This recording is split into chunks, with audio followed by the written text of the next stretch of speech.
had dad wounds, you had abuse, you had trauma, you've been broke. Like, I believe that was there for you to be equipped to go and help other people going through or have gone through that same thing. So I look at it, I wish I had a wonderful childhood, right? I never wish that.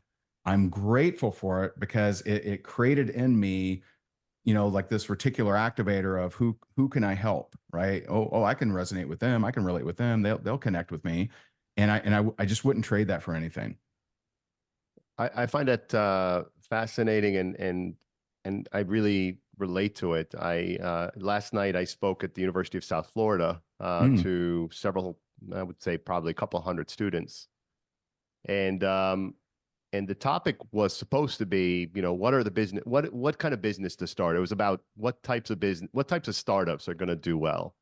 But I don't do those kinds of speaking engagements. I mean, I get invited to do that, but I pivoted to what type of interpersonal skills and personal skills I believe these young people need to cultivate in order to have a shot at Amen. achieving success, which has got to be defined much more broadly than they build a successful business. And I so align with what you just said about life and the challenges that are thrown at us. Can be viewed as happening for us and not to us. And that's not easy. And I've spoken about this in prior podcasts, and I speak about that when I speak publicly. It's very understandable that people that are facing significant setbacks or challenges in their lives feel aggrieved at the moment that they are in the midst of the worst of it, right? When you're in the maelstrom, it's really, really hard to say, oh, this is happening for me. This is great, right? Yes. Yes. However, what separates those that are capable of achieving great things in life is they don't get stuck there. Yeah. They exactly. emerge out of that and come to a place where they're able to leverage whatever it was that smacked them in the face and make the most out of it. It's the proverbial making lemonades out of lemon. Yeah. And obviously your life story is about that. And I respect that. And I want to pivot, and that's hard to do, but I want to get to talking about some of your perspective, some of your enormous perspective and opportunities to share wisdom with our audience on business. And I want to start with podcasting. So, you have a very successful podcast. It's a source of inspiration for PJ and I. We're just getting started. We're in our second season.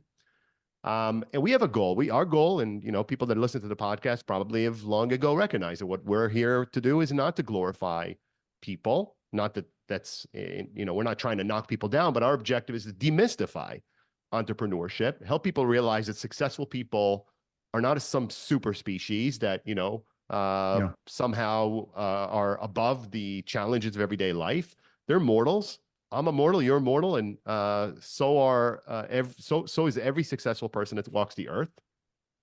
It's that we share certain characteristics and traits, right? And my experience, and the reason this podcast I think resonates, is that we are talking a lot about failure, and that sounds kind of counterintuitive, right? Because we are a podcast about helping people be successful, and yet we spend so much time talking about failure. And a big reason why that is because we've discovered that a common denominator for people that end up being successful is that they are resilient, they persevere, and they learn.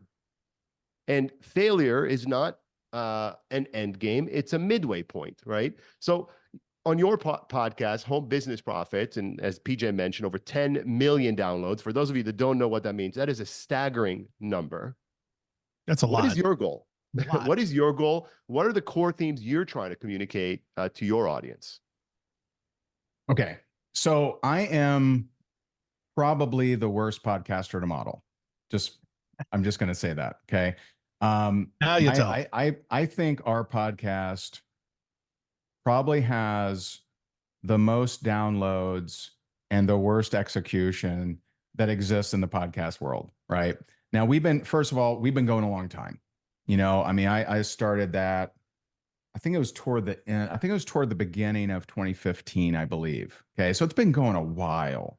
Yeah. And I don't do these cool interviews. I don't do them.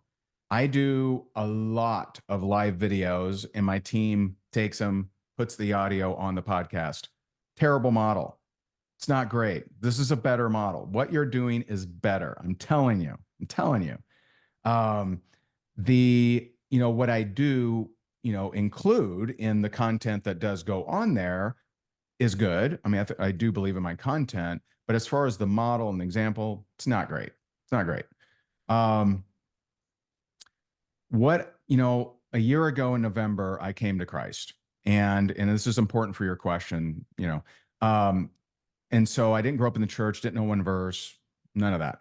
And so since that transformation, which is it fulfilled in me something I'd been seeking for years, but I didn't know what it was. I've changed my business. We've ran for 10 years, we ran an annual event. Last year, we changed the name of it to Faith Over Fear.